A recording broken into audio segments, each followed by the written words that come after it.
Hello friends, हम लोग इस वीडियो में बात करेंगे 2017 से 2019 तक जितने भी ऑनलाइन हुए एग्ज़ाम रेलवे द्वारा उसमें पूछे गए साइंस के क्वेश्चन को आज हम इस वीडियो में देखेंगे जो सभी एग्ज़ाम के लिए हेल्पफुल होगा। तो चलिए वीडियो को शुरू करते हैं बिना किसी लेट के। अगर वीडियो पसंद आए तो लाइक करना ना भूलें, अगर चैनल पर नए हैं तो सब्सक्राइब करना ना भूलें। तो चलिए वीडियो को शुरू करते हैं। ऑप्टिकल फाइबर किसके सिद्धांत पर कार्य करता है? तो ऑप्टिकल फाइबर पूर्ण आंतरिक परिवर्तन के सिद्धांत पर कार्य करता है। कौन सा देश पहला कार्बन नेगेटिव देश बना है? तो भूटान कार्बन नेगेटिव देश बना है। अगला प्रश्न है, वर्ष 2004 में नासा ने किस ग्रह का अध्ययन करने के लिए मैसेंजर अंतरिक्षयान प्रक्षेपित किया था? तो बुध ग्रह को प्रक्षेपित किया था।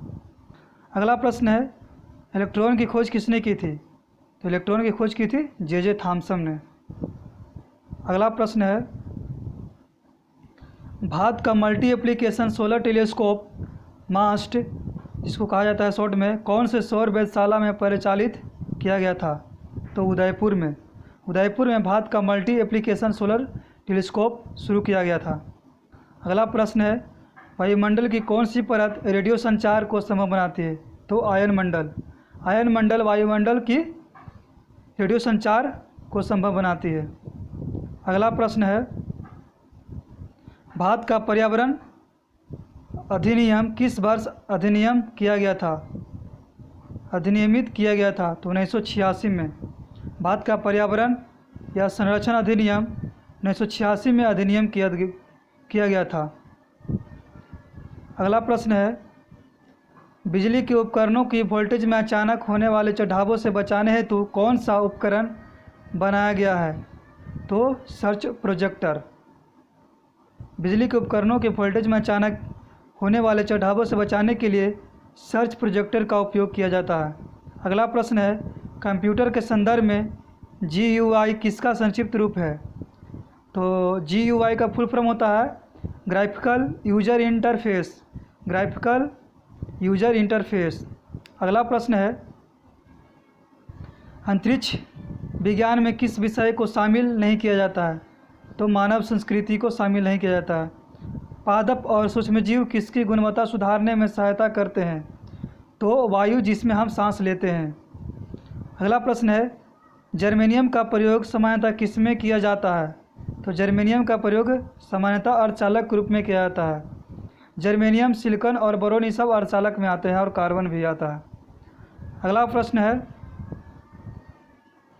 MS वर्ड किसका एक उदाहरण है? तो MS वर्ड एप्लीकेशन सॉफ्टवेयर का एक उदाहरण है। अगला प्रश्न है, फ्लोरा और फौना किससे संबंधित है? तो फ्लोरा और फौना पौधे और जंतु से संबंधित है। कभी कभी दोस्तों फ्लोरा अकेले पूछ लिया जाता है, जिससे आप लोग ध्यान रखिएगा, फ्लोरा पौधा से होता है और फौना जंतु से होता है। अगला प्रश्न है, विश्व स्वास्थ्य संगठन ने सितंबर 2016 में किसको मलेरिया मुक्त देश घोषित किया था? तो श्रीलंका को। वायु में धमनी की गति की तुलना में अधिक तेज़ी से गति करने वाली वस्तु किस रूप में जानी जाती है? तो सुपरसोनिक के रूप में जानी जाती है। सुपरसोनिक के रूप में जानी जाती है। अगला प्रश्न है, कैडवर को कहा जाता है शरीर रचना विज्ञान के लिए इस्तेमाल होने वाले मृत मानव शरीर। कैडवर को जाना जाता है शरीर रचना विज्ञान के लिए इस्तेमाल होने वाले मृत मानव शरीर। अगला प्रश्न है, माइक्रोसॉफ्ट विंडोज़ कीबोर्ड में वर्तमान टास्क को रोकने के लिए किस कुंजी का प्रयोग किया जाता है? तो एस्केप बटन का प्रयोग किया जाता है। कंप्यूटिंग के संदर्भ में एप्लेट क्या है? तो कंप्यूटिंग के संदर्भ में एप्लेट एक जावा एप्लीकेशन है। अगला प्रश्न है, भारत के पहले ऑटो जैव CNG संयंत्र का उद्घाटन अगस्त 2016 में पुणे में किन केंद्रीय मंत्री द्वारा किया गया था? तो नितिन गडकरी और मनोहर पारिकर द्वारा किया गया था। किसी पदार्थ में मुक्त किसकी उपस्थिति उसे विद्युत का सुचालक बनाती है? तो इलेक्ट्रॉन का उपस्थिति विद्युत का सुचालक बनाती है। अगला प्रश्न है, विश्व पर्यावरण दिवस 2016 का नारा क्या था? तो गो वाइल्ड फॉर लाइफ। अगला प्रश्न है, प्रतिबिंब की ऊंचाई के वस्तु की ऊंचाई से अनुपात को कहा जाता है? तो रैखिक आवर्धन कहा जाता है। प्रतिबिंब की ऊंचाई के वस्तु की ऊंचाई से अनुपात को रैखिक आवर्धन कहा जाता है। किसी स्थान पर बड़े भूकंप आने की संभावना की भविष्यवाणी करने के लिए भूकंप विज्ञानी किसको आधार नहीं बनाते हैं? तो ग्रहों की स्थिति को आधार नहीं बनाते हैं। पाइथन है। पाइथन एक प्रोग्रामिंग लैंग्वेज है। अगला प्रश्न है, फिजियोलॉजी या चिकित्सा के लिए 2016 का नोबेल पुरस्कार किसको दिया गया था? तो योशिनोरी ओसुमी को दिया गया था। अगला प्रश्न है, हबल का नियम किससे संबंधित है? तो हबल का नियम खगोलकी से संबंधित है। हम लोग दोस्तों करंट अफेयर को छोड़ देंगे। एमएस वर्ड के टेक्स्ट डॉक्यूमेंट में काम करते समय माउस को कितनी बार क्लिक करने पर यह डिफ़ॉल्ट रूप से पूरे पैराग्राफ को चयन करता है? तो ट्रिपल, 3 बार करने से यह डिफ़ॉल्ट पैराग्राफ को चयन करता है। अगला प्रश्न है, विशेषज्ञों के अनुसार हाल ही में उत्तराखंड के जंगलों में लगी प्रचंड आग के कारण किसका निर्माण हुआ है? तो ब्लैक कार्बन का निर्माण हुआ है। पृथ्वी की सतह पर पलायन वेग लगभग कितना होता है? तो पृथ्वी की सतह पर पलायन वेग का मान 11.2 किलोमीटर पर सेकंड होता है। अगला प्रश्न है,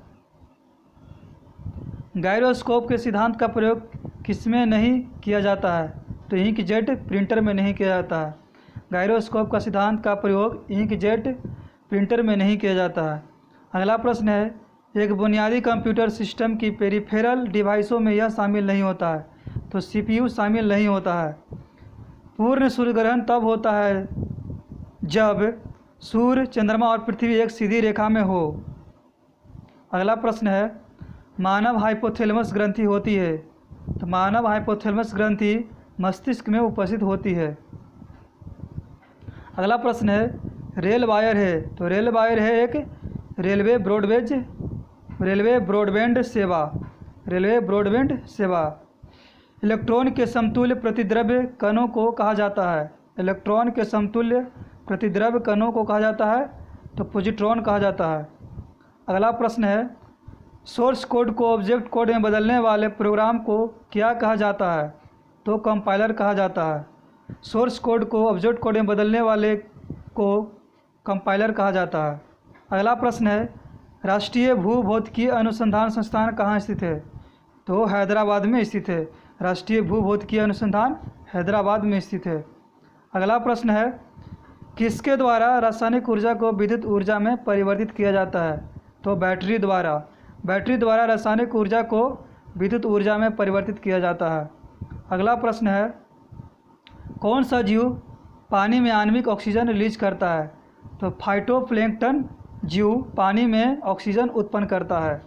फाइटोप्लैंक्टन जीव पानी में ऑक्सीजन उत्पन्न करता है। मछली के हृदय में कितने कक्ष होते हैं? तो 2 होता है। मानव में 4 होता है और मेढक में 3 होता है। अगला प्रश्न है, डीजल रेल इंजन कारखाना कहाँ स्थित है? तो वाराणसी में स्थित है। गीले कचरे को खाद में परिवर्तित करने की प्रक्रिया को कहा जाता है? तो कंपोस्टिंग कहा जाता है। गीले कचरे को खाद में परिवर्तित करने की प्रक्रिया को कंपोस्टिंग कहा जाता है। यूनिक कोड प्रदान करता है प्रत्येक लैंग्वेज के सभी कैरेक्टर के लिए विशिष्ट कोड।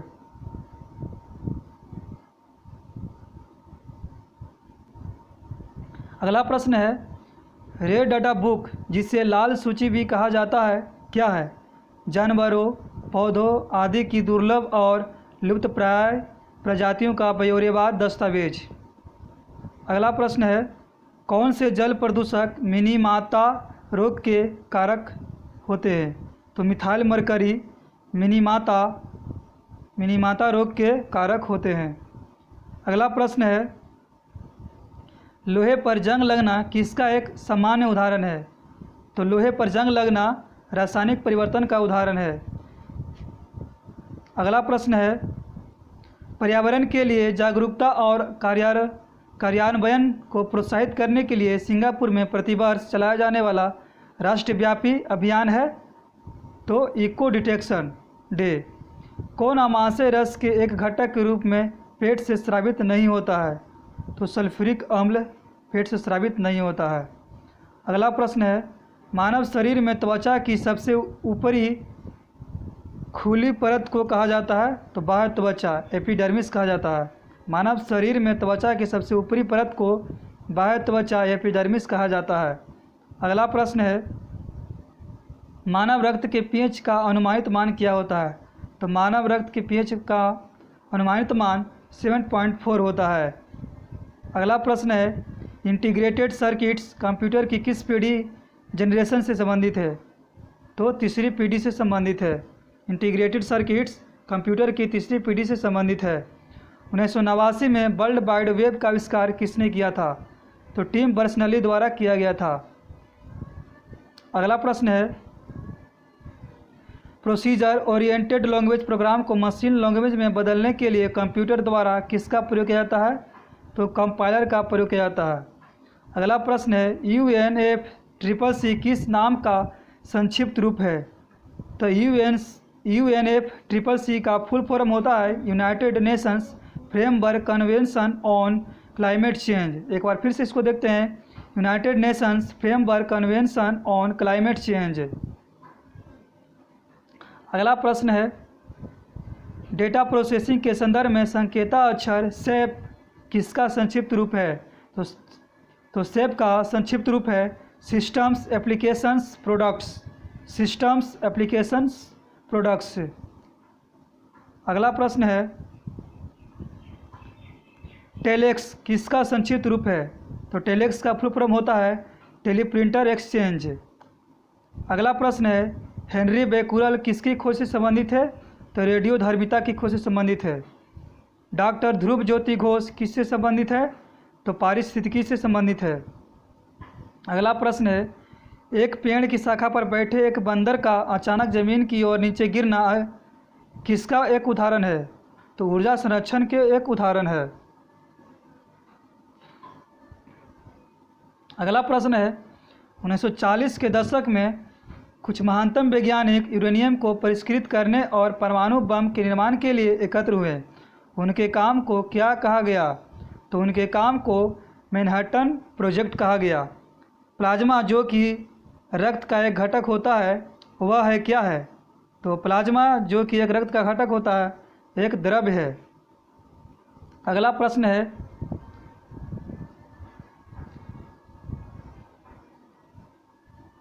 राइनोस्कोप किसकी जांच करने का एक उपकरण है? तो नाक का। राइनोस्कोप नाक जांच करने का एक उपकरण है। लिनक्स किसका एक उदाहरण है? तो लिनक्स ऑपरेटिंग सिस्टम का एक उदाहरण है। कौन सा एसिड सिरके का प्राथमिक घटक है? तो एसिटिक।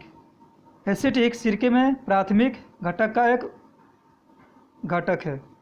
अगला प्रश्न है, भारतीय वन्य जीव संस्थान स्थित है? तो भारतीय वन्य जीव संस्थान देहरादून में स्थित है। अगला प्रश्न है, रीडू के लिए मानक विंडो कीबोर्ड का शॉर्टकट कुंजी संयोजन क्या है? तो Ctrl+Shift+Z। रीडू के लिए मानक विंडो कीबोर्ड का शॉर्टकट कुंजी Ctrl+Shift+Z होता है। विश्व पर्यावरण दिवस 2016 की थीम थी तो वन्य जीवों के अवैध व्यापार के लिए पूर्ण असहिष्णुता। अगला प्रश्न है, भारत में कपास की फसल मुख्य रूप से किस में उगाई जाती है? तो भारत में कपास की फसल मुख्य रूप से काली मिट्टी में उगाई जाती है।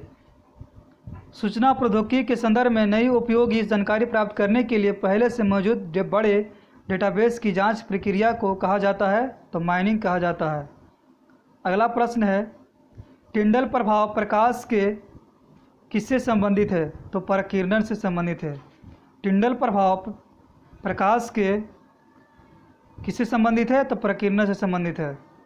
अगला प्रश्न है, किसी विद्युत सर्किट के दो बिंदुओं के मध्य एक इकाई आवेश के स्थानांतरण में हुआ कार्य कहलाता है? तो विभवांतर कहलाता है। किसी विद्युत सर्किट के दो बिंदुओं के मध्य एक इकाई आवेश के स्थानांतरण में हुआ परिवर्तन को विभवांतर के रूप में जाना जाता है। अगला प्रश्न है, जिस रासायनिक अभिक्रिया में ऊष्मा निकलती है उसे कौन सी अभिक्रिया कहा जाता है? तो उसे ऊष्मा क्षेपी अभिक्रिया कहा जाता है। ऊष्माक्षेपीय अभिक्रिया उसे कहा जाता है जिससे ऊष्मा निकलती है, जिस रासायनिक अभिक्रिया में ऊष्मा निकलती है उसे ऊष्माक्षेपीय अभिक्रिया कहा जाता है। अगला प्रश्न है, भोजन नली की दीवारों के संकुचन और प्रसरण को कहा जाता है, तो क्रमाकुंचन गति कहा जाता है। भोजन नली की दीवारों के संकुचन और प्रसरण को क्रमाकुंचन गति कहा जाता है। अगला प्रश्न है, प्रकाश ऊर्जा से पानी के अणु के विखंडन की प्रक्रिया को कहा जाता है, तो प्रकाश अपघटन कहा जाता है। अगला प्रश्न है, सिलिकॉन आमतौर पर प्रयुक्त होने वाला है, तो अर्धचालक। सिलिकॉन को आमतौर पर अर्धचालक के रूप में प्रयोग जाता है। जैव मंडल आरक्षित क्षेत्र का सबसे सही विवरण है, तो जैव मंडल आरक्षित क्षेत्र का सबसे सही विवरण है सतत विकास के अध्ययन का स्थल। अगला प्रश्न है, कंप्यूटर में वर्कबुक आमतौर पर किससे संबंधित होते हैं, तो MS एक्सेल से संबंधित होते हैं। वर्कबुक आमतौर पर MS एक्सेल से संबंधित होते हैं।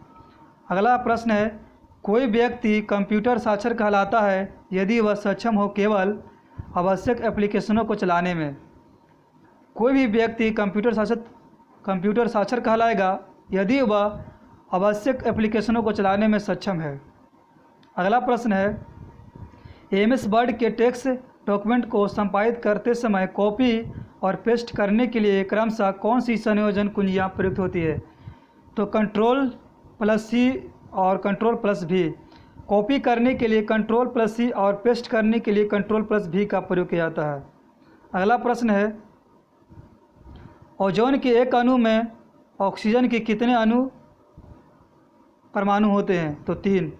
ओजोन को O3 के रूप में लिखा जाता है, इसलिए ऑक्सीजन के इसमें 3 परमाणु होते हैं। अगला प्रश्न है, समुद्री जीव के स्वास्थ्य का निर्धारण करने हेतु किसे मापा जाता है, तो घुलनशील ऑक्सीजन को मापा जाता है। किस गैस को स्ट्रेंजर गैस के रूप में भी जाना जाता है, तो जीनॉन को स्ट्रेंजर गैस के रूप में जाना जाता है। अगला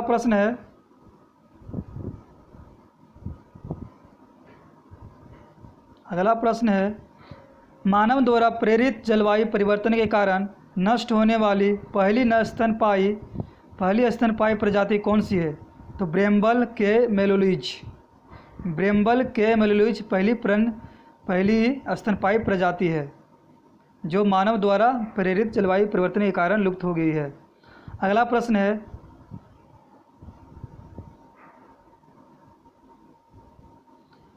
प्रश्न है, साहा परमाणु भौतिकी संस्थान कहाँ स्थित है, तो साहा परमाणु भौतिकी संस्थान पश्चिम बंगाल में स्थित है। हाथी, भालू और गेंडे किसके उदाहरण है, तो स्तनपायी के उदाहरण है। रासायनिक हथियारों को निषेध करने वाले संगठन OPCW का मुख्यालय कहाँ है, तो नीदरलैंड में है। रासायनिक हथियारों को निषेध करने वाले संगठन OPCW का मुख्यालय नीदरलैंड में है। 1 टेराबाइट में कितने गीगाबाइट होते हैं, तो 1024 गीगाबाइट होते हैं। 1 TB बराबर 1024 GB होता है। अगला प्रश्न है, कंप्यूटर के क्षेत्र में बीट से क्या तात्पर्य है, तो कंप्यूटर के क्षेत्र में बीट का फुल फॉर्म होता है बाइनरी डिजिट।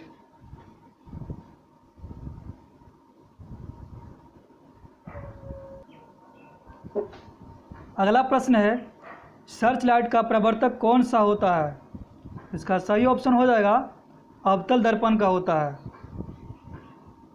अगला प्रश्न है, पानी को ब्लीचिंग पाउडर में मिलाने पर कौन सी गैस निकलती है, तो पानी को ब्लीचिंग पाउडर में मिलाने पर क्लोरीन गैस निकलती है। ब्लीचिंग पाउडर का सूत्र होता है CaOCl प्लस इसमें H2O को पानी को मिलाएंगे तो इसमें निकलता है कैल्शियम हाइड्रोक्साइड निकलता है और प्लस क्लोरीन गैस निकलता है।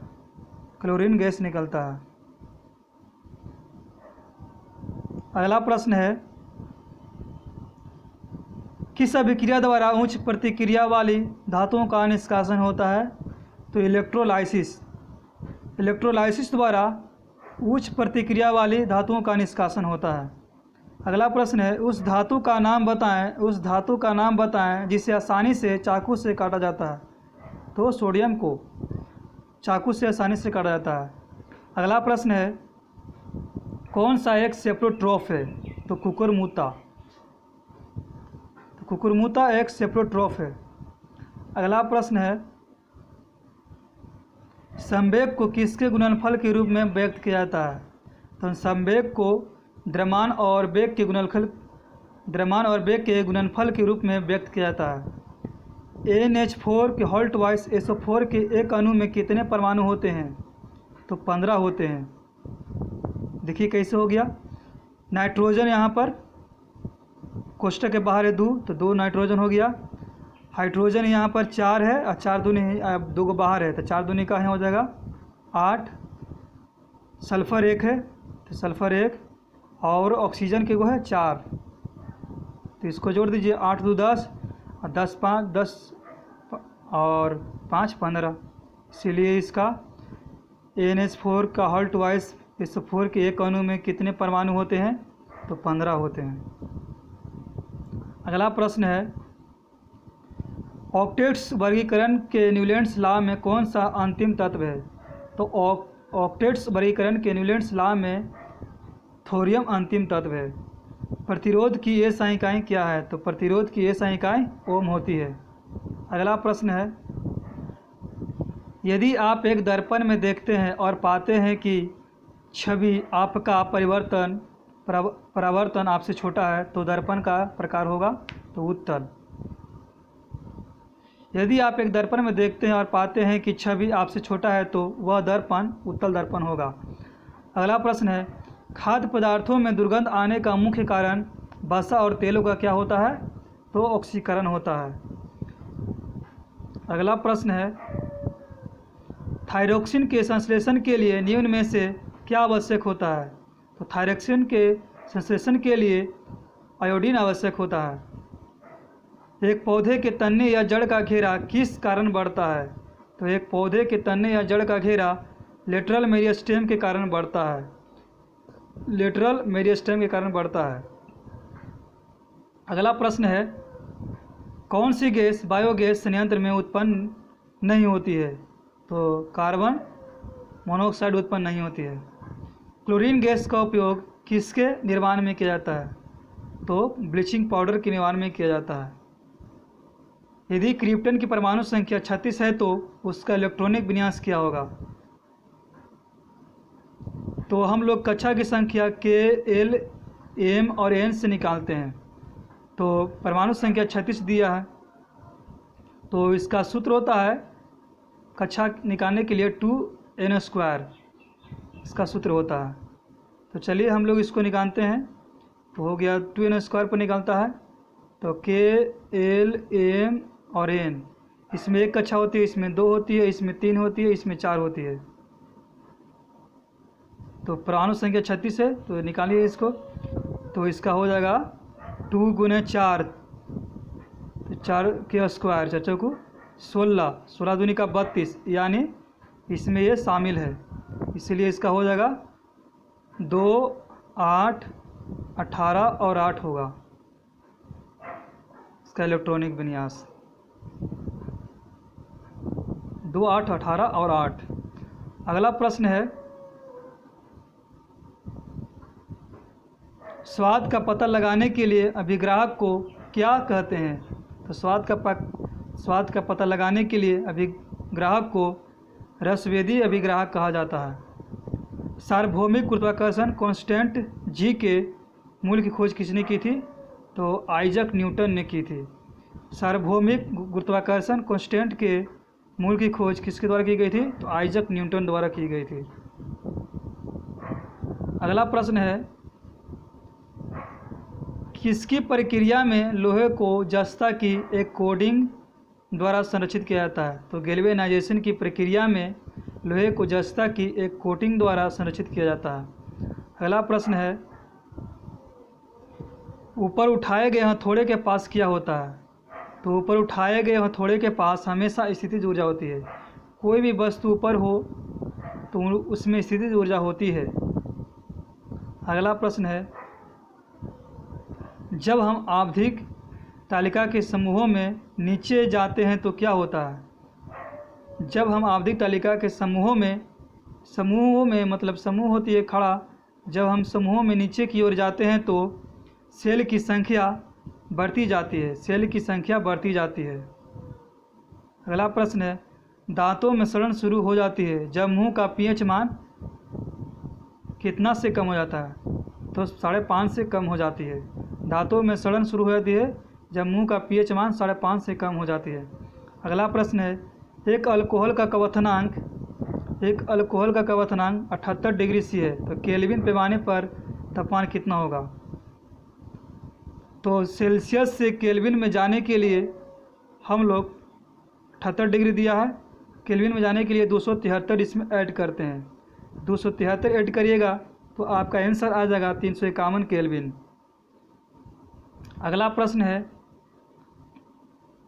अपने बाएं हाथ में पेन को पकड़कर एक व्यक्ति अपना प्रतिबिंब शीशे में देखता है तो पेन दाएं हाथ में दिखता है। इसका कारण है पार्श्व व्युत्क्रमण। हम लोग अक्सर देखते हैं कि अपना पार्श्व में दर्पण में देखते हैं तो बाएं हाथ में पेन को पकड़कर एक व्यक्ति अपना प्रतिबिंब देखता है तो उससे दाएं हाथ में दिखता है। इसका कारण है पार्श्व व्युत्क्रमण। अगला प्रश्न है, जब प्रकाश की एक किरण एक सघन माध्यम से विरल माध्यम में यात्रा करती है तो यह किस दिशा में मुड़ती है? जब प्रकाश की किरण एक सघन माध्यम से विरल माध्यम में यात्रा करती है तो यह किस दिशा में मुड़ती है? या विलंब से दूर हो जाती है और गति भी तेज हो जाती है। देखिए, ये सघन माध्यम है, सघन माध्यम से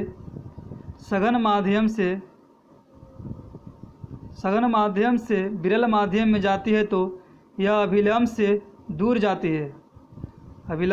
जाती है, और इसका गति भी तेज हो जाती है। अगला प्रश्न है, ओजोन के एक अणु में कितने अणु होते हैं? तो ओजोन के एक अणु में 3 अणु होते हैं। ओजोन को O3 से लिखा जाता है, इसीलिए इसे ओजोन के एक अणु में 3 अणु होते हैं। जब किसी संकुचित श्रृंखला को छोड़ा जाता है तो स्थितिज ऊर्जा को किस ऊर्जा में परिवर्तित करती है? तो गतिज ऊर्जा में। जब किसी संकुचित श्रृंखला को छोड़ा जाता है तो स्थितिज ऊर्जा गतिज ऊर्जा में परिवर्तित हो जाती है। अगला प्रश्न है, किसको बहुविखंडन द्वारा उत्पन्न होता है? तो प्लाज्मोडियम बहुविखंडन द्वारा उत्पन्न होता है। अगला प्रश्न है, खाद्य पदार्थों को ऑक्सीकरण होने से रोकने के लिए किस गैस का प्रयोग किया जाता है? तो नाइट्रोजन का प्रयोग किया जाता है। खाद्य पदार्थों को ऑक्सीकरण होने से रोकने के लिए नाइट्रोजन गैस का प्रयोग किया जाता है। ये जो चिप्स इसमें भरा जाता है, चिप्स में भरा जाता है और बहुत चीज़ में भरा जाता है। अगला प्रश्न है, साइकिल की सवारी करते समय निकलने वाली ऊर्जा किसका रूप नहीं होती है? तो रासायनिक ऊर्जा का रूप नहीं होती है। साइकिल की सवारी करते समय निकलने वाली ऊर्जा रासायनिक ऊर्जा की रूप नहीं होती है। अगला प्रश्न है, कौन सा एक परजीवी के रूप में पौधों से पोषण प्राप्त करता है? तो इसका सही हो जाएगा आंसर कस्क्यूटा। कस्क्यूटा एक परजीवी के रूप में पौधों से पोषण प्राप्त करता है। अगला प्रश्न है, कौन फूल के केंद्र में मौजूद होता है? तो अंडक फूल के केंद्र में मौजूद होता है। अगला प्रश्न है, व्यवस्थित वस्तुओं की वो प्रकृति जो उसे स्थिर या समान गति से गतिमान रहने के लिए प्रवृत्त करता है क्या कहलाता है? तो जड़त्व कहलाता है। व्यवस्थित वस्तुओं की वो प्रवृत्ति जो उसे स्थिर या समान गति से गतिमान रहने के लिए प्रवृत्त करता है उसे जड़त्व कहा जाता है। अगला प्रश्न है, प्रोपेन का आणविक सूत्र क्या होता है? तो प्रोपेन का आणविक सूत्र होता है C3H8। अगला प्रश्न है, हीलियम को छोड़कर सभी नोबेल गैसों के बाहरी सेल में कितने इलेक्ट्रॉन होते हैं? तो 8 होता है। हीलियम को छोड़कर सभी नोबेल गैस के बाहरी सेल में 8 इलेक्ट्रॉन होता है। जितने भी अक्रिय गैस होते हैं वो 18वें समूह में होते हैं, जिसमें सभी में आंतरिक कक्षा में 8-8 इलेक्ट्रॉन होते हैं। अगला प्रश्न है, फूलों वाले किस पौधों में पत्तियों के मार्जिन के दरों में कलियां पैदा होती है? तो ब्रायोफाइलम। ब्रायोफाइलम वाले पौधों में फूलों वाले मार्जिन के दरों में कलियां पैदा होती है। अगला प्रश्न है, रासायनिक गुणों में से मेंडलीव ने कौन से तत्वों द्वारा बनाए गए यौगिकों पर ध्यान केंद्रित किया था? तो हाइड्रोजन और ऑक्सीजन यौगिकों पर ध्यान दिए थे मेंडलीव ने। अगला प्रश्न है, गति का पहला समीकरण किसके बीच संबंध दर्शाता है? तो वेग और समय बताता है। गति का पहला समीकरण वेग और समय का बीच संबंध दर्शाता है। अगला प्रश्न है, यौन प्रजनन में माता पिता का योगदान होता है? तो अपने जीन का आधा हिस्सा होता है। कौन सा जीव पुनर्जनन और मुकुलन द्वारा प्रजनन कर सकता है? तो हाइड्रा पुनर्जनन और मुकुलन द्वारा प्रजनन कर सकता है। अगला प्रश्न है, गोलाकार दर्पण की प्रतिबिंबित सतह के केंद्र को क्या कहा जाता है? तो गोलाकार दर्पण की प्रतिबिंबित सतह के केंद्र को पोल कहा जाता है। अगला प्रश्न है, पुरुष में प्राथमिक यौन अंग कौन सा होता है? तो वृषण होता है। अगला प्रश्न है, निर्वात में प्रकाश का वेग कितना होता है? 3 × 10⁸ मीटर प्रति सेकंड होता है निर्वात में प्रकाश की चाल। अगला प्रश्न है, लिखित में से मानव मस्तिष्क का वह हिस्सा कौन सा है जिसमें विचारों का संग्रह होता है? तो अग्र मस्तिष्क में मानव मस्तिष्क का वह हिस्सा होता है जिसमें विचारों का संग्रह होता है। अगला प्रश्न है, जब मैग्नीशियम रिबन हवा में जलाया जाता है तो कौन सा यौगिक उत्पन्न होता है? तो मैग्नीशियम ऑक्साइड उत्पन्न होता है। जब हम लोग मैग्नीशियम रिबन को जलाते हैं तो हवा की उपस्थिति में तो मैग्नीशियम ऑक्साइड उत्पन्न होता है। अब अगला प्रश्न है, न्यूटन द्वारा गणित की शाखाओं में से किसका आविष्कार किया गया था? तो गणना की कैलकुलस की आविष्कार किया गया था। एक मिश्र धातु किसका एक उदाहरण है? तो ठोस विलयन का। एक मिश्र धातु किसका उदाहरण है? तो ठोस विलयन का उदाहरण है।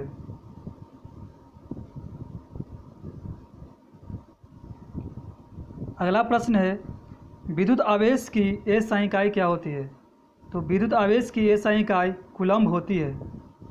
अगला प्रश्न है, तापीय अपघटन के दौरान अमोनियम नाइट्रेट उत्पन्न करता है? तो N2O और H2O उत्पन्न करता है। नाइट्रोजन डाइऑक्साइड और जल। तापीय अपघटन के दौरान अमोनियम नाइट्रेट नाइट्रोजन डाइऑक्साइड और जल उत्पन्न करता है। अगला प्रश्न है, वाहनों की हेडलाइट में प्रयुक्त दर्पण कौन सा होता है? तो अवतल दर्पण होता है। अगला प्रश्न है, गति के दूसरे समीकरण द्वारा किसके बीच संबंध को दर्शाया जाता है? तो देखिए, थोड़ा देर पहले पूछा गया था गति के पहला समीकरण और अभी पूछा गया है गति के दूसरा समीकरण। तो गति का दूसरा समीकरण स्थान और समय को दर्शाता है, जबकि पहला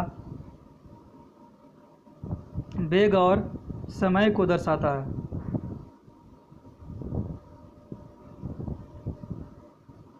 अगला प्रश्न है, निम्न में से कौन सा एक धातु और अधातु दोनों के रूप में ही कार्य करता है? तो बोरोन एक धातु और अधातु दोनों के रूप में कार्य करता है। तो बोरोन धातु है जो धातु और अधातु दोनों के रूप में कार्य करता है। कूलम्ब का नियम क्या कहता है? कूलम्ब का नियम क्या कहता है? दो बिंदु आवेशों के मध्य आकर्षण या प्रतिकर्षण के बल का परिणाम दो आवेशों की मात्रा के अनुक्रमानुपाती होता है और उनके बीच की दूरी के वर्ग के व्युत्क्रमानुपाती होता है। कूलम्ब का नियम क्या कहता है?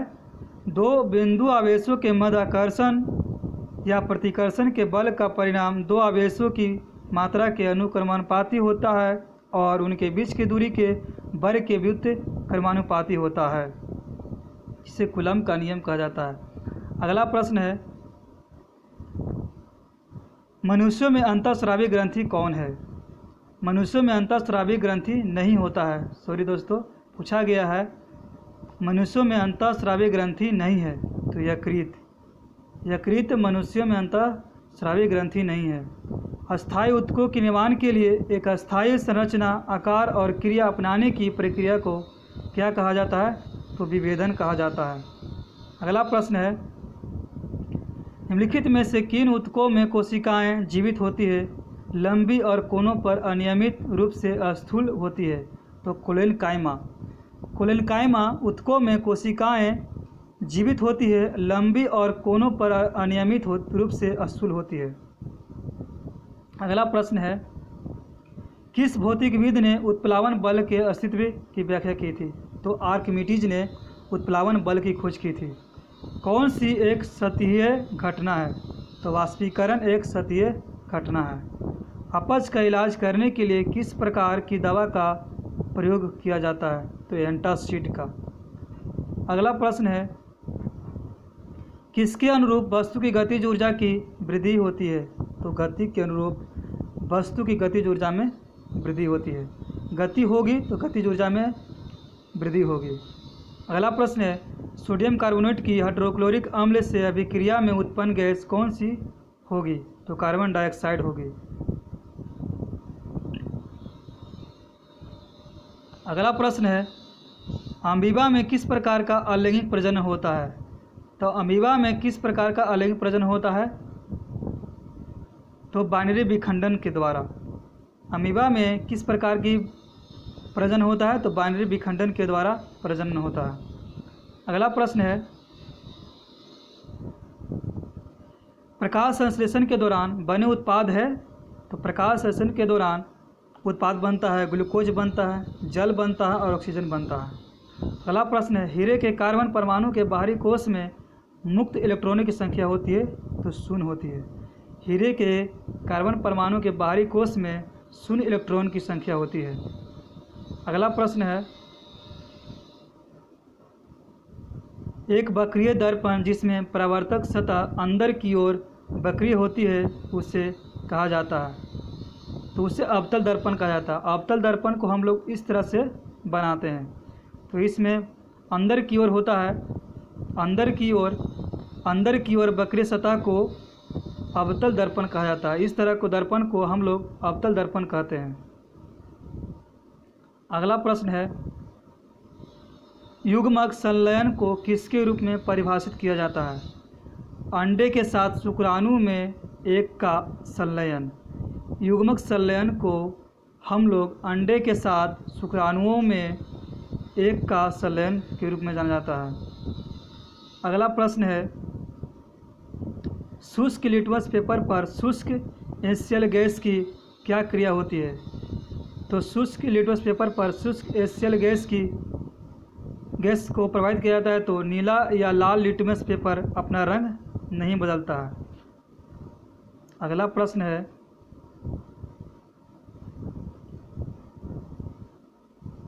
निम्न में कौन रेडियोधर्मी तत्व नहीं है? तो टाइटेनियम। टाइटेनियम एक रेडियोधर्मी तत्व नहीं है। आधुनिक आवर्त सारणी में तत्वों को किस आधार पर व्यवस्थित किया गया है? तो आधुनिक आवर्त सारणी में तत्वों को परमाणु संख्या में वृद्धि के आधार पर व्यवस्थित किया गया है। परमाणु संख्या में वृद्धि के आधार पर व्यवस्थित किया गया है। अगला प्रश्न है, नाइट्रोजन परमाणु में उपस्थित न्यूट्रॉनों की संख्या कितनी होती है? तो नाइट्रोजन परमाणु में उपस्थित न्यूट्रॉनों की संख्या 7 होती है। अगला प्रश्न है, विद्युत प्रवाह को मापने के लिए कौन सा यंत्र प्रयोग किया जाता है? तो विद्युत प्रवाह को मापने के लिए एमीटर का प्रयोग किया जाता है। पौधों में किस हार्मोन के संचार के कारण वे प्रकाश की ओर झुक जाते हैं? तो पौधों में ऑक्सिन हार्मोन के कारण वो प्रकाश की ओर झुक जाते हैं। अगला प्रश्न है, कवक की कोशिका भित्ति किससे बनी होती है?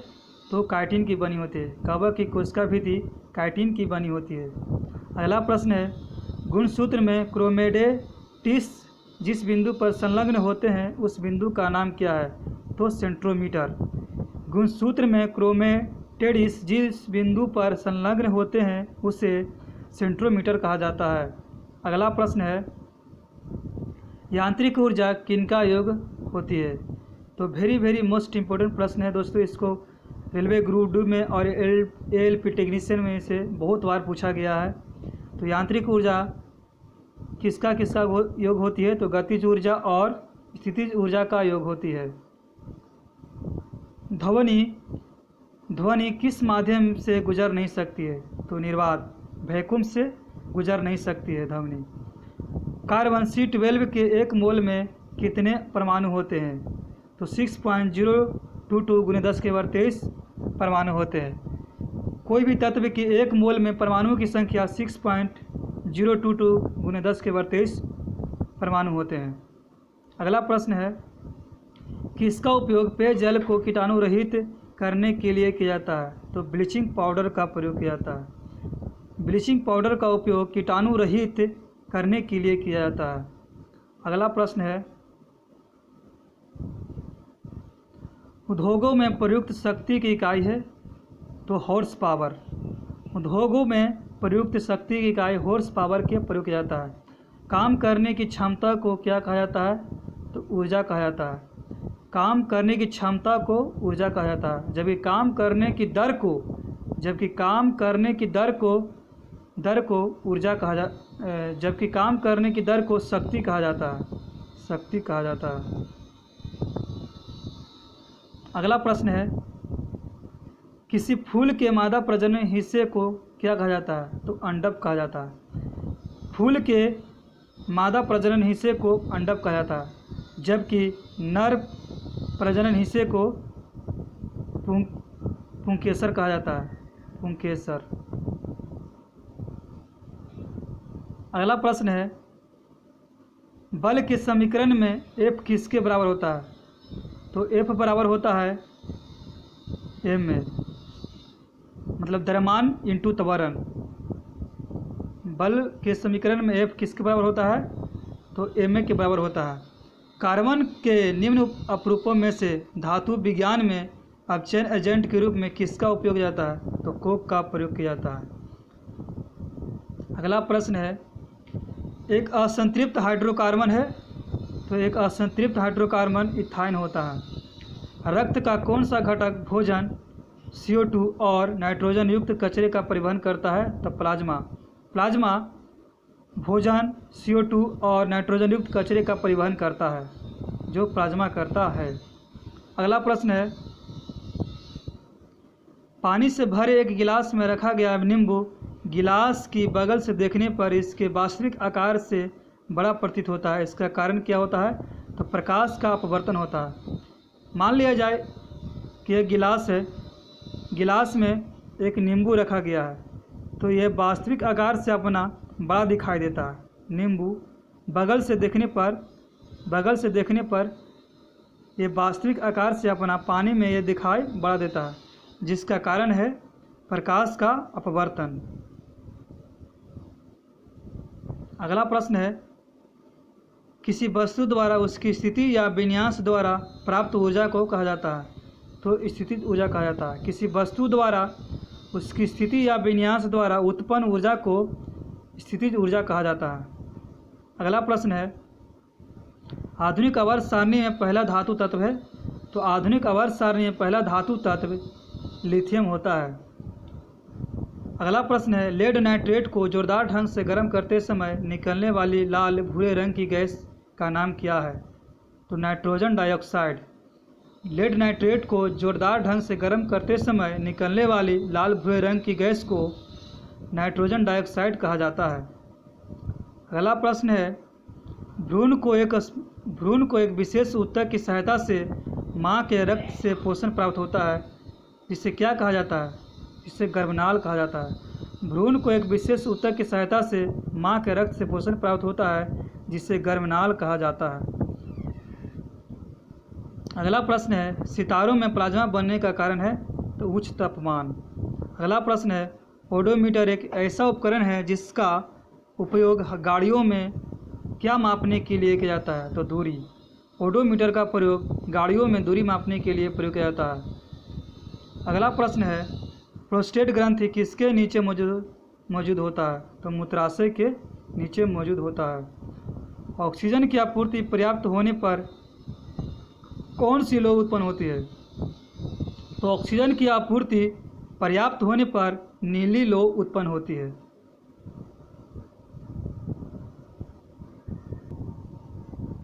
अगला प्रश्न है, संवेग की इकाई क्या होती है? तो संवेग की इकाई केजी मीटर प्रति सेकंड होता है। केजी मीटर प्रति सेकंड होता है। अगला प्रश्न है, हाइड्रा प्रजनन करता है? तो हाइड्रा मुकुलन द्वारा प्रजनन करता है। CO2 में कार्बन की प्रतिशत मात्रा कितनी होती है? तो CO2 में कार्बन की प्रतिशत मात्रा 27.3% होती है। अगला प्रश्न है, ठोस कार्बन डाइऑक्साइड को किस नाम से जाना जाता है? तो सूखी बर्फ के रूप में जाना जाता है। अगला प्रश्न है, सूत्री विभाजन के चरण का नाम बताएं जिसके दौरान विभाजित सेल के गुणसूत्र मध्य रेखा पर स्थित होते हैं। तो मेटाफेज। सूत्री विभाजन का नाम है मेटाफेज, जिसके दौरान विभाजित सेल के गुणसूत्र मध्य रेखा पर स्थित होते हैं। अगला प्रश्न है, अधातु ऑक्साइड आमतौर पर होते हैं? तो अधातु ऑक्साइड आमतौर पर अम्लीय होते हैं, जबकि धातु ऑक्साइड क्षारीय होते हैं। अगला प्रश्न है, यदि किसी विलयन से नीला लिटमस लाल रंग में परिवर्तित हो जाता है तो इसका pH मान कितना होने की संभावना है? तो 6 से नीचे होने की संभावना है, यानी 7 से जिसका भी pH मान नीचे होगा वो नीले लिटमस को लाल में परिवर्तित कर देगा। अगला प्रश्न है, किसी तने हुए रबर बैंड में किस प्रकार की ऊर्जा होती है? तो किसी तने हुए रबर बैंड में किस प्रकार की ऊर्जा होती है? तो स्थितिज ऊर्जा होती है। एम्फीबिया पौधों को किस समूह में रखा गया है? एम्फीबिया पौधे को किस समूह में रखा गया है? तो ब्रायोफाइटा वर्ग में रखा गया है। अगला प्रश्न है, यदि किसी वस्तु द्वारा तय की गई दूरी शून्य हो तो वस्तु का विस्थापन कितना होगा? तो शून्य होगा। यदि किसी वस्तु द्वारा तय की गई दूरी शून्य हो तो वस्तु का विस्थापन भी शून्य होगा। अगला प्रश्न है, किसे ना तो बनाया जा सकता है और न ही नष्ट किया जा सकता है? तो ऊर्जा को। अगला प्रश्न है, हम जो भोजन ग्रहण करते हैं उससे प्राप्त हुई ऊर्जा किस में संग्रहित होती है? तो ग्लाइकोजन में संग्रहित होती है। हम जो भोजन ग्रहण करते हैं उससे प्राप्त हुई ऊर्जा ग्लाइकोजन में संग्रहित होती है। अगला प्रश्न है, प्रोपेन का रासायनिक सूत्र कौन सा है? तो प्रोपेन का रासायनिक सूत्र होता है C3H8। अगला प्रश्न है, सोडियम हाइड्रोजन कार्बोनेट के गर्म होने पर निम्न गैसों में से कौन सी गैस निकलती है? तो कार्बन डाइऑक्साइड गैस निकलती है। अगला प्रश्न है, वृषणों से कौन सा हार्मोन स्रावित होता है? तो टेस्टोस्टेरोन। अगला प्रश्न है, गतिशील वस्तु की गतिज ऊर्जा काइनेटिक एनर्जी किस पर निर्भर करती है? तो द्रव्यमान और वेग पर निर्भर करती है। गतिशील वस्तु की गतिज ऊर्जा द्रव्यमान और वेग पर निर्भर करती है। अगला प्रश्न है, आधुनिक आवर्त सारणी की तीसरी अवधि और 18वें समूह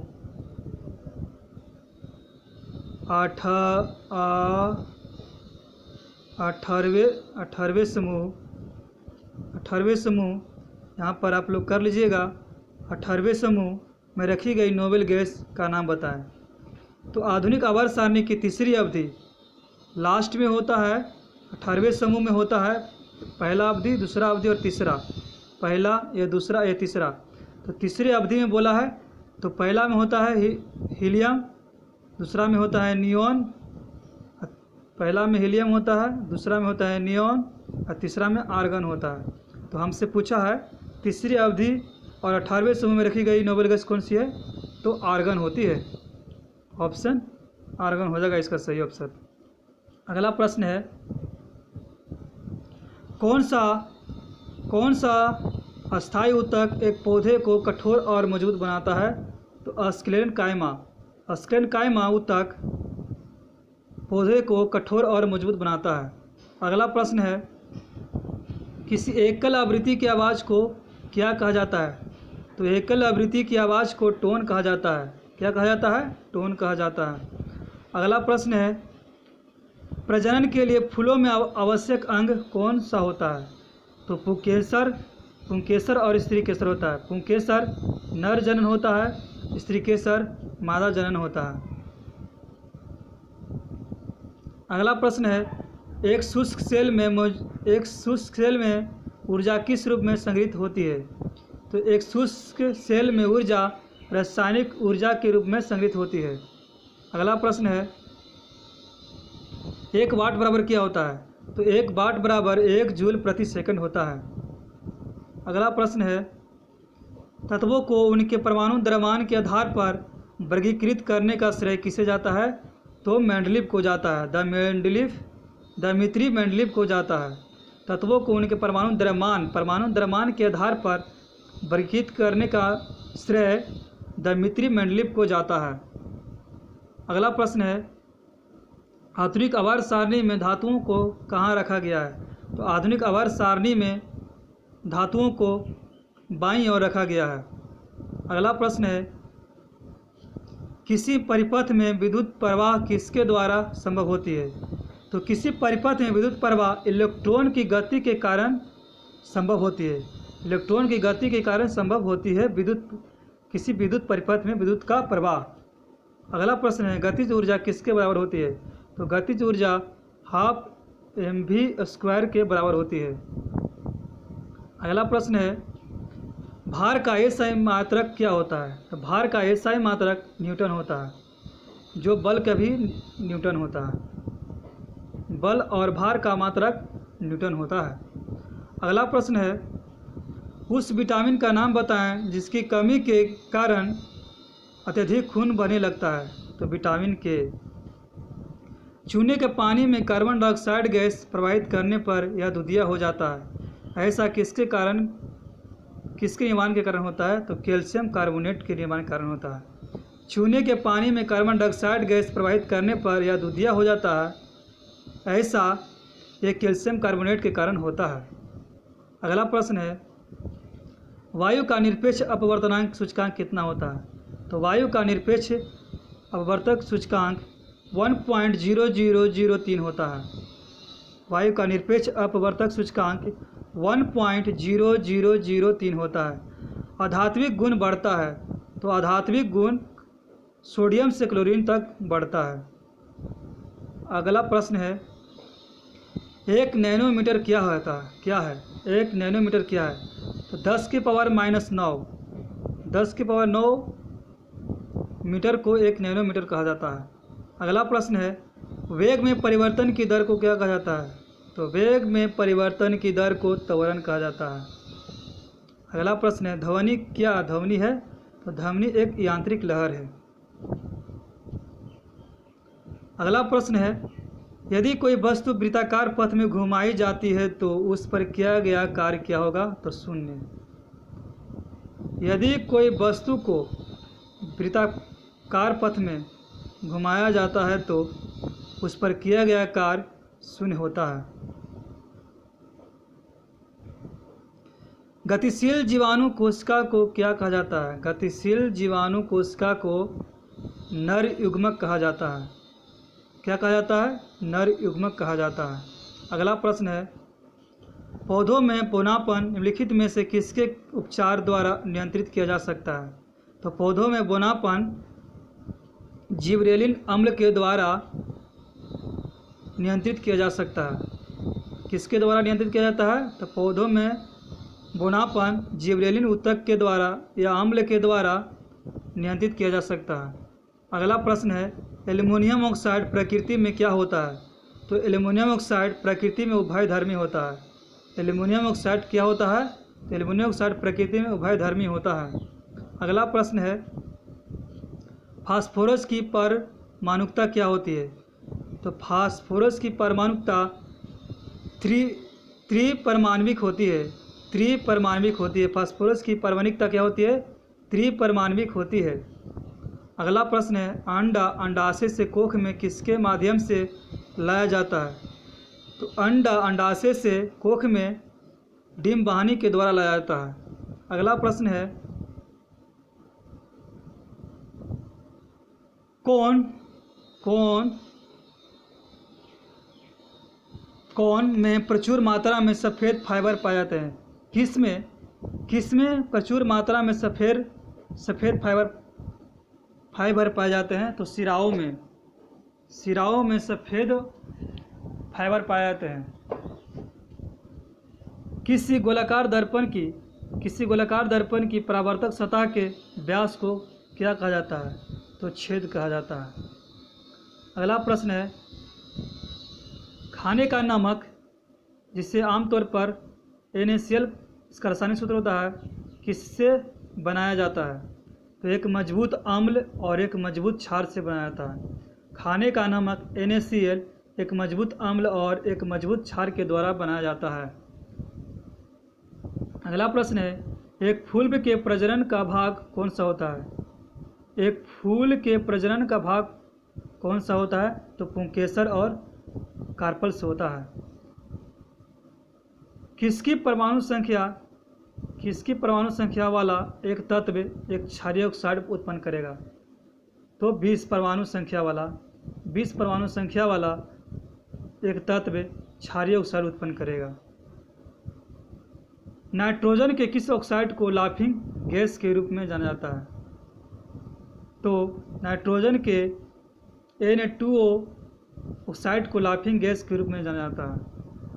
अगला प्रश्न है, मानव शरीर का pH मान स्तर होता है? तो 7 से लेके 7.8 तक मानव शरीर का pH मान होता है। अगला प्रश्न है, विद्युत प्रवाह की अंतर्राष्ट्रीय मानक क्या होती है? तो विद्युत प्रवाह की अंतर्राष्ट्रीय मानक एम्पियर होती है। क्या होती है? विद्युत प्रवाह की अंतर्राष्ट्रीय मानक एम्पियर होती है। अगला प्रश्न है, न्यूलैंड्स के आवर्ती वर्गीकरण में 10वां तत्व निम्नलिखित में से किसके जैसा दिखता है? तो न्यूलैंड्स के आवर्ती वर्गीकरण में 10वां तत्व तीसरे तत्व के जैसा दिखता है। न्यूलैंड्स ने अष्टक नियम दिए थे, 1 2 3 4 और 5 6 7 8। प्रत्येक आठवां तत्व पहले तत्व के जैसा होता था। तब पहला तत्व तो हो गया 8वां, तो फिर हो गया 9 10 11, तो दूसरा हो जाएगा 9वां, तीसरा हो जाएगा 10वां। तो तीसरा हमसे पूछा था, तीसरा हो जाएगा 10वां। तो न्यूलैंड्स के आवर्ती वर्गीकरण में 10वां तत्व हमेशा तीसरे तत्व के जैसा दिखता है।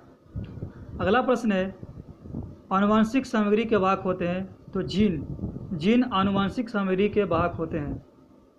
अगला प्रश्न है, जीवन की उत्पत्ति के बारे में ओपेरिन का सिद्धांत किससे संबंधित है? तो जीवन की उत्पत्ति के बारे में ओपेरिन का सिद्धांत रासायनिक विकास से संबंधित है। किससे संबंधित है? तो रासायनिक विकास से संबंधित है।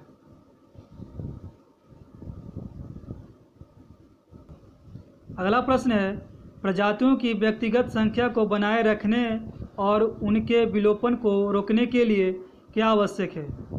तो प्रजनन आवश्यक है। प्रजातियों की व्यक्तिगत संख्या को बनाए रखने के लिए और उनके विलोपन को रोकने के लिए प्रजनन बहुत आवश्यक होता है। ध्वनि की दृढ़ता को दोहराए प्रतिबिंब का परिणाम होती है, इससे क्या कहा जाता है? तो इसे प्रतिबिंब ध्वनि कहा जाता है। ध्वनि की दृढ़ता जो दोहराए प्रतिबिंब का परिणाम होती है, जिसे प्रतिध्वनि कहा जाता है। अगला प्रश्न है, प्रकाश का क्वांटम सिद्धांत किसके द्वारा प्रदान किया गया था? तो प्लैंक के द्वारा किया गया था। प्रकाश का क्वांटम सिद्धांत प्लैंक द्वारा दिया गया था। अगला प्रश्न है, सबसे कठोर प्राकृतिक पदार्थ है? तो सबसे कठोर प्राकृतिक पदार्थ हीरा होता है। आधुनिक आवर्त सारणी में एक टेढ़ी मेढ़ी रेखा किससे अलग करती है? तो धातुओं को अधातुओं से अलग करती है। मनुष्यों में एक संयोजी ऊतक के उदाहरण है? तो हड्डी मनुष्यों में एक संयोजी ऊतक के उदाहरण है। अगला प्रश्न है, कार्बन के उपयोग द्वारा अपचयन करके किस धातु को प्राप्त नहीं किया जा सकता है? तो सोडियम को। तो सोडियम धातु को कार्बन के उपयोग द्वारा अपचयन करके प्राप्त नहीं किया जा सकता है। अगला प्रश्न है, जब सोडियम क्लोराइड के पानी में बने घोल के मध्य से बिजली पारित किया जाता है तो कौन सा उत्पाद बनता है? तो सोडियम हाइड्रोक्साइड उत्पाद बनता है। जब सोडियम क्लोराइड के पानी में बने घोल के मध्य से बिजली पारित किया जाता है तो सोडियम हाइड्रोक्साइड उत्पन्न होता है। अगला प्रश्न है, अणु का गठन करने वाले परमाणुओं की संख्या को क्या कहते हैं? तो परमाण्विकता कहा जाता है। अणु के गठन करने वाले परमाणुओं की संख्या को परमाण्विकता कहा जाता है। अगला प्रश्न है, बर्फ पानी पर तैरती है क्योंकि इसका घनत्व क्या होता है? बर्फ पानी पर तैरती है क्योंकि इसका घनत्व पानी से कम होता है, इसीलिए यह बर्फ पर तैरती है। अगला प्रश्न है, एम कक्षा में समाहित किए जा सकने वाले इलेक्ट्रॉनों की संख्या होती है। तो एम कक्षा में समाहित किए जा सकने वाले इलेक्ट्रॉनों की संख्या 18 होती है। कक्षा की संख्या के, एल और एम से निकाली जाती है। तो हमसे पूछा है 1 और 2, एम कक्षा में पूछा है, तो इसका फॉर्मूला होता है 2n² द्वारा। तो एम कक्षा में तो 2 होती है, तो 2n² के द्वारा हम लोग इस पर बैठाते हैं। तो n का मान रख देंगे 3, 3 का स्क्वायर, तो 3 का स्क्वायर हो जाएगा 9, और 9 गुने 2 यानी 18 इलेक्ट्रॉन समाहित होती है। अगला प्रश्न है, मानव प्रजनन प्रणाली का कौन सा हिस्सा माँ के रक्त के भ्रूण को पोषण प्राप्त करने में मदद करता है? तो गर्भनाल मदद करता है। अगला प्रश्न है, जंतुओं का कौन सा समूह विशेष रूप से मुक्त रूप से रहने वाले समुद्री जीव है? तो एकाइनोडर्मेटा होता है। जंतुओं का कौन सा समूह विशेष रूप से मुक्त रूप से रहने वाले समुद्री जीव है? तो एकाइनोडर्मेटा जिसे बोला जाता है, जिसे एकिनोडर्मेटा भी कहा जाता है। अगला प्रश्न है, पौधों को सार्वभौमिक प्राकृतिक ऑक्सीजन है IAA ऑक्सीजन को कहा जाता है। अगला प्रश्न है, कौन ऊर्ध्वपातन कर सकता है? तो अमोनियम क्लोराइड उत्पादन कर सकता है। अगला प्रश्न है, बल की परिभाषा को किस आधार पर व्याख्या किया जा सकता है? तो बल की परिभाषा को न्यूटन के गति का पहला नियम के आधार पर व्याख्या किया जा सकता है। अगला प्रश्न है, कौन सा जानवर अपना लिंग बदल सकता है? तो स्नेल। कौन सा जानवर अपना लिंग बदल सकता है? तो स्नेल। किस प्रकार के प्रजनन में अधिक विविधता उत्पन्न होती है? तो लैगिंग प्रजनन में अधिक विविधता उत्पन्न होती है। पानी के द्वारा ऊपर की तरफ लगाया गया बल क्या कहलाता है? तो उत्प्लावन बल कहलाता है। पानी के द्वारा ऊपर की तरफ लगाया गया बल उत्प्लावन बल कहलाता है। अगला प्रश्न है, अगर किसी चालक का प्रतिरोध आधा कर दिया जाए, यदि किसी चालक का प्रतिरोध आधा कर दिया जाए तो इसका ऊष्मीय मान क्या हो जाएगा? तो उसका ऊष्मीय मान भी आधा हो जाएगा। पौधों का नर प्रजनन अंग होता है पुंकेसर। अत्यधिक प्रतिरोध वाले चालक को क्या कहा जाता है? तो प्रतिरोधक कहा जाता है। अगला प्रश्न है, पार्थेनोकार्पी को किसके रूप में परिभाषित किया जाता है? तो निषेचन के बिना फलों का विकास। पार्थेनोकार्पी को किसके रूप में परिभाषित किया जाता है? तो निषेचन के बिना फलों के विकास। अगला प्रश्न है, एक सांद्र अम्ल को तनु करने के लिए हमें क्या करना चाहिए? सांद्र अम्ल में पानी मिलाना चाहिए। सांद्र अम्ल में पानी मिलाना चाहिए। अगला प्रश्न है, कौन सी वह प्रक्रिया है जिसमें अम्ल और क्षार मिलकर लवण और जल का निर्माण करते हैं? तो उदासीनीकरण। उदासीनीकरण वह प्रक्रिया है जिसमें लवण और क्षार मिलकर जल का निर्माण करते हैं, यानी H2O का निर्माण करते हैं। अगला प्रश्न है, एक अवतल दर्पण के वक्रता केंद्र पर एक वस्तु रखी गई है, तो इसका प्रतिबिंब कहाँ बनेगा? तो वक्रता केंद्र पर ही बनेगा। एक अवतल दर्पण, मान लीजिए ये अवतल दर्पण है, वक्रता केंद्र है, ये फोकस है, तो यहाँ पर कोई वस्तु रखी गई है, तो ये फोकस से आएगा और फिर ये एक यहाँ से यहाँ जगह पोल पर जाएगा, पोल से जाएगा, उसके बाद यहाँ पर ये मिलेगा, यहाँ पर, इसीलिए इसका प्रतिबिंब वक्रता केंद्र पर ही बनेगा।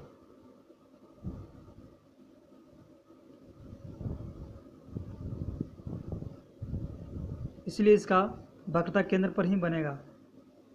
रक्त में पाया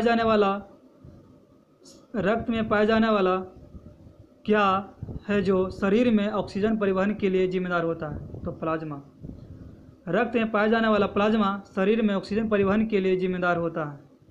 अगला प्रश्न है, बिजली में प्रतीक R का प्रयोग किसके लिए किया जाता है? तो प्रतिरोध का किया जाता है। कौन सा उभयलिंगी फूल है? तो सरसों। सरसों एक उभयलिंगी फूल है। उस अंग को नाम दें जहां भ्रूण विकसित होता है? तो गर्भाशय। गर्भाशय में भ्रूण विकसित होता है। पानी के 1 मोल में कितने अणु मौजूद होते हैं? तो 6.022 × 10 की पावर 23। 6.022 × 10 की पावर 23 अणु मौजूद होते हैं। अगला प्रश्न है, निम्न में कौन सा जानवरों में पाया जाने वाला हार्मोन नहीं है? ऑक्सिन। ऑक्सिन जानवर में नहीं पाया जाता है, ये पेड़ पौधों में पाया जाता है। अगला प्रश्न है, ऑक्सीजन में कार्बन को जलाने पर कार्बन डाइऑक्साइड उत्पन्न होते हैं, समय कौन सी अभिक्रिया घटित होती है? तो दहन अभिक्रिया घटित होती है। ऑक्सीजन में कार्बन को जलाने पर कार्बन डाइऑक्साइड उत्पन्न होते समय दहन अभिक्रिया उत्पन्न होती है। एक वस्तु पर बल लगाने के बावजूद भी किया गया कार्य शून्य होगा यदि उसका विस्थापन क्या होगा? शून्य होगा।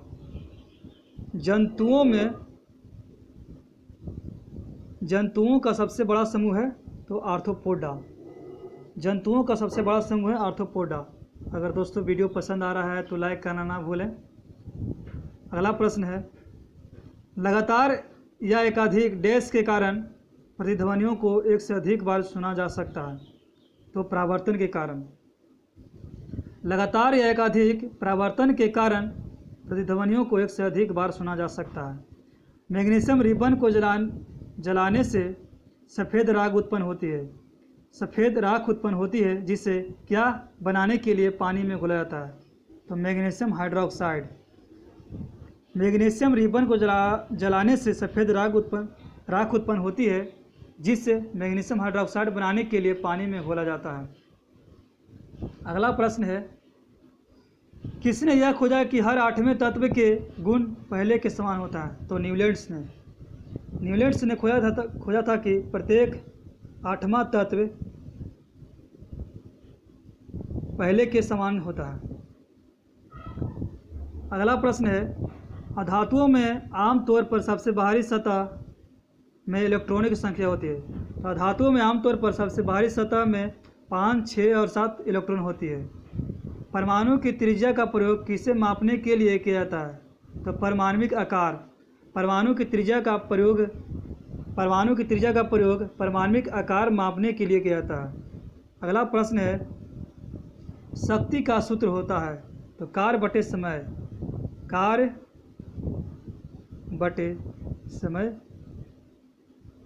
होता है शक्ति का सूत्र।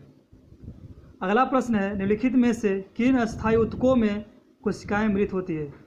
तो स्क्लेरेनकाइमा में अस्थायी ऊतकों में कोशिकाएं मृत होती है। अगला प्रश्न है, वृषण किस में उदर गुहा के बाहर स्थित होता है? तो वृषण अंडकोश की थैली में उदर गुहा के बाहर मौजूद होता है। अगला प्रश्न है, वनस्पति भागों या बीज के बजाय कोशिकाओं के माध्यम से नए पौधों को उगाना क्या कहलाता है? टिश्यू कल्चर कहता है। वनस्पति भागों या बीज के बजाय कोशिकाओं के माध्यम से नए पौधों को उगाना टिश्यू कल्चर कहलाता है। अगला प्रश्न है, तार की लंबाई दोगुनी करने पर एमीटर की रीडिंग किस प्रकार प्रभावित होती है? यदि तार की लंबाई दोगुनी की जाती है तो एमीटर की रीडिंग आधी रह जाती है। अगला प्रश्न है, स्थिति या आकृति में हुए परिवर्तन के कारण एक वस्तु में निहित ऊर्जा को क्या कहा जाता है? तो स्थितिज ऊर्जा कहा जाता है। स्थिति या आकृति में हुए परिवर्तन के कारण एक वस्तु में निहित ऊर्जा को स्थितिज ऊर्जा कहा जाता है। अगर वीडियो पसंद आए तो लाइक करना ना भूलें दोस्तों। अगर चैनल पर नए हैं तो सब्सक्राइब करना ना भूलें। तो चलिए मिलते हैं पार्ट 2 में।